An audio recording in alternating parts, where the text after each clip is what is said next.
Hello friends. இந்த கதை தமிழ்நாட்டில் நடக்குது. இதில் வர முக்கியமான கேரக்டர் பேர் மாயா. மாயாவோட அப்பா ஒரு பெரிய பிஸ்னஸ்மேன். அவர் பேர் ராஜன். அவர் வேலை விஷயமா வெளியூர் போகிறப்ப அந்த ஊரில் ஓல்டு கலெக்ஷன்ஸ்லாம் ஏலம் ஒரு இடத்துக்கு போகிறாரு. அந்த இடத்துல நிறைய விதமான ஓல்டு கலெக்ஷன்ஸ்லாம் இருக்குது. பிரிட்டிஷ் ரைஃபிள், பழைய காலத்தில் யூஸ் பண்ண பார்ட்ஸ், டிராயிங்ஸ் அப்படின்னு நிறையா அவங்க ஏலத்தில் விடுறாங்க. ஆனால் அதெல்லாம் எதுவுமே இவருக்கு அட்ராக்ட் பண்ணலை. இப்படி ஏலத்தில் போயிட்டு இருக்கும்போது ஒரு பெரிய பொருளை 2 பேர் சேர்ந்து தூக்கிட்டு வராங்க. அந்த இடத்துக்கு தூக்கிட்டு வரதுல இது என்ன இருக்குன்னு ஆர்வமாக எல்லாரும் பார்க்குறாங்க. இந்த ரெட் கலர் கவர் பண்ணி வச்சுருக்காங்க. அது கொஞ்சம் லைட்டாக டேமேஜோட பார்க்கவே செம்ம பயங்கரமாக இருந்திருக்கு. அது ஒரு குட் ஃப்ரேம்னால செய்யப்பட்ட மிரர். அந்த மிரர் எப்படின்னா, அந்த ஃப்ரேமு பெரிய ஒரு டிஃப்ரெண்ட்டான லுக்கில் இருந்திருக்கு. பெரிய ராட்சச பாம்பு அந்த மிரரை சுற்றி இருக்கிற மாதிரி வுட்டில் செதுக்கி வச்சுருக்காங்க. இவரை மாதிரியே அந்த இடத்துக்கு வந்த எல்லாரும் இதை பார்த்து பிரமிச்சு போகிறாங்க. இந்த மிரர் ஏலம் விடுறப்ப மட்டும் அந்த ஹாலில் ஏதோ அமானுஷ்யமாக எல்லா லைட்டும் ஆஃப் ஆகி திரும்ப ஆன் ஆகுது. எல்லாம் ஆரம்பித்ததும் மிரருக்கு எல்லாரும் ஏலம் கேட்குறாங்க. இவர் எப்படியாவது அந்த மிரரை ஏலத்தில் எடுத்துடணும் அப்படின்னு நினைக்கிறாரு. இவர் எவ்வளோ அதிக அமௌண்ட் போனாலும் எடுத்துடணும்னு நினைக்கிறாரு. இவருக்கு போட்டியாக இன்னொருத்தர் கேட்டுகிட்டே இருக்காரு. கொஞ்சம் ஏலம் அதிகமாக்கிட்டே போகுது. திடீர்னு ராஜனுக்கு ஆப்போசிட்டாக ஏலம் கேட்டவருக்கு ஒரு நிமிஷம் அவர் சுற்றி இருண்டு போயிடுது. அவர் ஷாக்கில் அப்படியே உறைஞ்சு போய் உட்காந்துருக்காரு. தான் சுற்றி என்ன நடக்குதுன்னே தெரியாமல் அப்படியே உறைஞ்சு போயிருக்காரு. அவருக்கு மட்டும் அந்த ஹாலில் யாரும் இல்லாத மாதிரி, இவர் தனியா இருட்டில் இருக்கிற மாதிரி தெரிஞ்சிருக்கு. ஆனா வெளியிருந்து பாக்குறவங்களுக்கு இவர் நார்மலா இருக்கிற மாதிரி இருந்திருக்கு. அடுத்ததா ஏலம் கேட்க இவர் கையை தூக்காம இருந்திருக்காரு. இது சாக்கா வச்சு நம்ம ராஜன் அந்த ஏலத்தை ஜெயிச்சிடறாரு. அந்த மிரர் ஏலத்துல இவருக்கு கிடைச்சிருது. இவர் ரொம்ப ஹாப்பி ஆயிடுறாரு. இவ்வளவு கஷ்டப்பட்டதுக்கு நமக்கு அந்த மிரர் கிடைச்சிருச்சுன்னு. ஆனா அப்ப நம்ம ராஜனுக்கு தெரியாது இவர் அந்த மிரரை வாங்கல. அந்த மிரர் தான் இவரை சூஸ் பண்ணி வாங்க வச்சிருக்கு. இவரு அந்த மிரரை தன்னோட வீட்டுக்கு கொண்டு போய் தன்னோட மகளுக்கு பிரசன்ட் பண்ணலாம்னு நினைக்கிறாரு. நம்ம ராஜனோட ஃபேமிலியில மொத்தமே 3 பேர் தான். அவரோட ஒய்ஃப், அப்புறம் மாயா அவங்க பொண்ணு. மாயா காலேஜ் படிச்சுக்கிட்டு இருக்காங்க. அவர் பொண்ணுக்கு இவர் என்ன கேட்டாலும் அதை எப்படியாவது வாங்கி கொடுத்துடணும்னு ரொம்ப பாசமான அப்பாவா இருந்திருக்காரு. இவர் அன்னைக்கு அந்த கண்ணாடியை வீட்டுல ஒரு பொண்ணு கிட்ட காட்டுறாரு. பொண்ணு அந்த ஃப்ரேம்ல இருக்க டிசைன் பார்த்து ரொம்ப அழகா இருக்கு, இதை நான் என் பெட்ரூம்ல வச்சுக்கிறேன்னு கேக்குறாங்க. இவரும் அதுக்கு ஓகே சொல்லிடுறாரு. அன்னைக்கு நைட் ஆயிருது. இவர் பொண்ணு தன்னோட ரூமுக்கு போய் படுக்க போறப்பதான் பாக்குறாங்க அந்த மிரர்ல இருந்த அந்த கிளாத்ஸ் இன்னும் ரிமூவ் பண்ணாம இருந்திருக்கு. அதை பிரிக்கலான்னு போறப்ப திடீர்னு ஒரு குரல் கீழ இருந்து அம்மான்னு கத்துறாங்க. இந்த பொண்ணு பதறி போய் கீழே பார்த்தப்ப அவங்க அம்மா ஸ்டெப்ஸ்ல கால் வலிக்கி உடனே ஹாஸ்பிட்டலுக்கு கூட்டிட்டு போறாங்க. அடுத்த நாள் ஹாஸ்பிட்டல் போயிட்டு 3 பேரும் வீட்டுக்கு வராங்க. வீட்டு உள்ள வந்து பாக்குறப்ப அங்க வீட்டு மேல இருந்து ஸ்டெப்ஸ் வழியா பிளட் கரையா இருக்குது. இவங்க எல்லாம் ஷாக்ல மேல யார் இருக்கான்னு பயப்படுறாங்க. ராஜன் வேகமா மேல போய் தன்னோட பொண்ணோட பெட்ரூம்ல இருந்து பிளட் வரத பாக்குறாரு. டோர் ஓபன் பண்ணி பாக்குறப்ப புதுசா வாங்கின பிரம்மாண்டமான மிரர் அந்த டேமேஜ் ஆன ஃப்ரேம்ல தன்னோட ஆசையா வளர்த்த பூனை ஷார்ப் எட்ஜ்ல குத்தி செத்துருக்கு. இதை பார்த்து எல்லாரும் இங்கே என்ன நடக்குதுன்னே புரியாம இருந்திருக்காங்க. இதெல்லாம் நடந்து 1 வீக் அப்புறம் தான் தன்னோட பொண்ணை மேல பெட்ரூமுக்கு அலோவ் பண்றாரு. அவரோட பொண்ணு ரொம்ப நல்ல போல்டு. ஸோ இதெல்லாம் ஒன்றும் இல்லப்பான்னு தன்னோட ஃபேமிலியை சமாதானப்படுத்துறாங்க. ஒரு மார்னிங் மாயா காலேஜுக்கு கிளம்பிட்டு இருக்கப்பதான் கவனிக்கிறாங்க இன்னும் அந்த மிரர் கவர் ரிமூவ் பண்ணாம இருக்கும்னு. அது கவரை பிரிக்க கிட்ட கொஞ்சம் தயங்குறாங்க. ஒரு வழியா கவரை ஃபுல்லா ரிமூவ் பண்ணிடுறாங்க. கவரை ரிமூவ் பண்ண அடுத்த செகண்ட் தான் அந்த கண்ணாடியில பாக்குறாங்க. அதை ரொம்ப அழகா காட்டுது. நிஜமாவே இது நான் தானான்னு யோசிக்க வச்சிருக்கு. பழைய பொருளா இருந்தாலும் மிரர் அப்படியே டைமண்ட் மாதிரி அவ்வளவு கிளியரா இருக்கு. தான் என்ன பண்றோன்றதே மெய் மறந்து அது மேல இருக்க சீப்பை எடுத்து தன்னோட முடிய சீவுறாங்க. ஆனா அவங்க நார்மலா சீவாம ஏதோ ரொம்ப நாள் கழிச்சு அவங்க கூந்தலை பார்த்த மாதிரி பொறுமையா கண்ணாடியில தன்னை பார்த்துட்டு சிரிச்சுட்டு தன்னோட முடிய சீவுறாங்க. ரொம்ப நேரம் ஆகியும் தன்னோட பொண்ணு இன்னும் கீழே வரலைன்னு அவங்க அம்மா கீழே இருந்து கூப்பிடுறாங்க. மேல இருந்து எந்த பதிலும் வராததால இவங்க மேல போய் பார்க்கலான்ட்டு மேல வராங்க.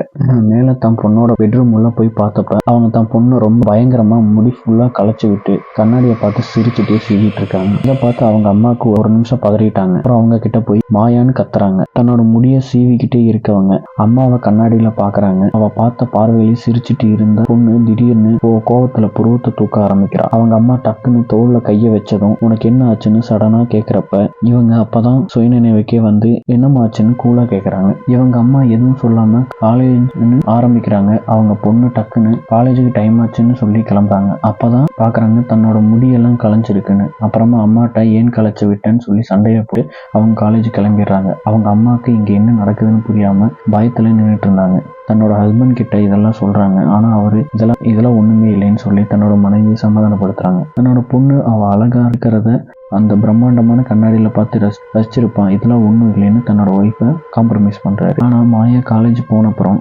காலையில நமக்கு ஏதோ ஆச்சுன்னு நினப்பில் அன்னைக்கு காலேஜ் முடிச்சுட்டு வீட்டுக்கு வராங்க. வரப்போ இவங்க அம்மா ஃபேஸில் ஒரு பயத்தை பார்க்குறாங்க.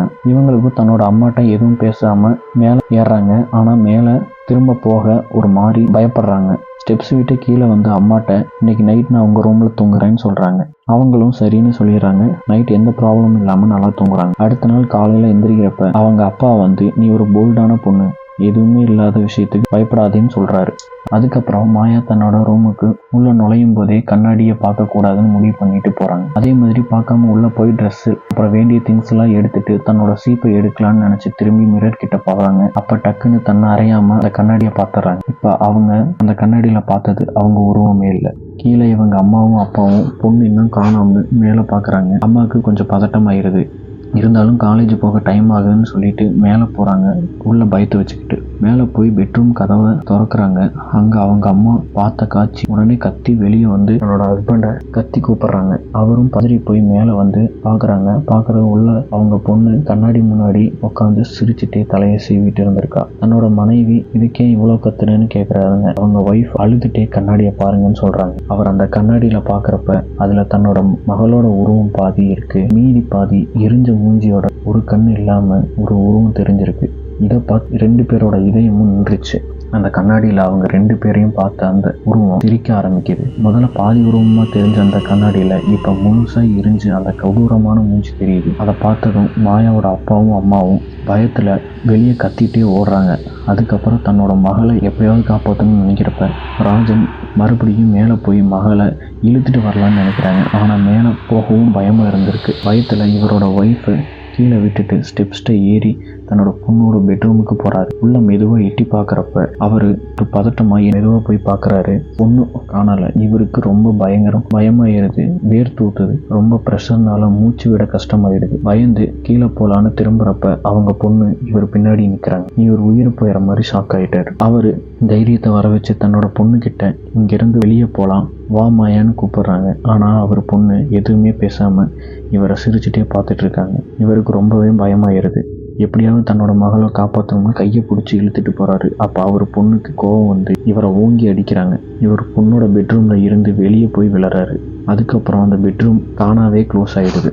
ராஜனுக்கும் அவங்க ஒய்ஃபுக்கும் தன்னோட பொண்ணை நினச்சி ரொம்பவே அலறாங்க. அதனால இவங்க தன்னோட ஃப்ரெண்ட்ஸ்கிட்ட கேட்டு திருவண்ணாமலையில் இருந்து ஒரு சாமியாரை வர வைக்கிறாங்க. அவர் வர ஒரு நாள் ஆகும்னு, அதுவரை அந்த வீட்டில் யாரும் தங்க வேண்டாம்னு சொல்கிறாரு. இதை கேட்டது இவங்களுக்கு எதுவும் புரியாமல் வீட்டுக்கு போகாமே இருக்காங்க. சாமி அடுத்த நாள் வரப்ப அந்த வீட்டுக்கு வெளியவே அவங்க 2 பேரும் இவர் உள்ள நுழையிறப்ப ஒரு விதமான மந்திரத்தை சொல்லிட்டு உள்ள போறாரு. அந்த டைம்ல மேலே இருந்து ஒரு அலறல் குரல் கேட்குது. எல்லாரும் இந்த வீட்டை விட்டு போகணும்னு. இதை கேட்டு சாமியார் மந்திரத்தை சொல்லிட்டு உள்ள நுழையிறாரு. அவர் ஏதோ சொல்ல மேல மாயாவோட குரல் திடீர்னு அதிகமாகுது. ஆனால் வேற ஒருத்தங்க வயசான குரல் கேட்குது. கீழே இவங்க சத்தத்தை கேட்டு ராஜாவும் அவங்க ஒய்ஃபும் சாமி சொன்னதை மீறி உள்ள வராங்க.